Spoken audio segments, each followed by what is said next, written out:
I remember this one time when I was still a kid, I went to go visit my cousin's house. And one of my cousins had invited his friend.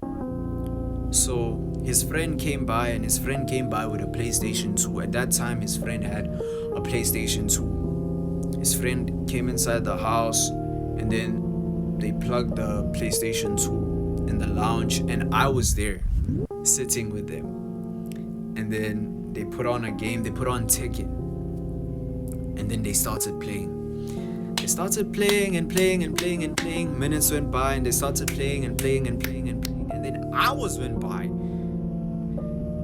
And then in my mind, I was like, I really want to play. I really want to play too. Because this game seems very nice. Right? And then I go up to my cousin and I'm like, can I play? And then he's like, no, you can't play. And then I'm like, why? And he says, because it's not yours. And then I start crying, bro. I start crying because he didn't want to let me play. And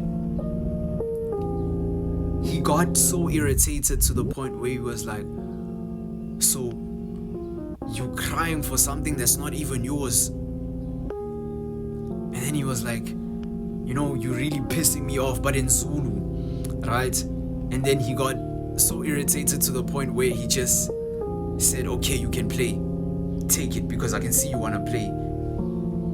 But you crying for something that's not even yours, bro. And he kept on clearing me, bro, and telling me, you're crying for something that's not even yours. And he was really irritated. And then I think he ended up going out of the house and leaving me and his friends and his friend to play that game, to play Tekken. And when I was finally playing that game, I wiped my tears, bro.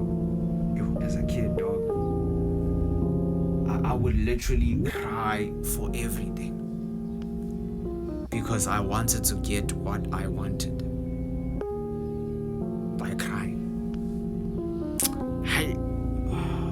But yeah, that's what I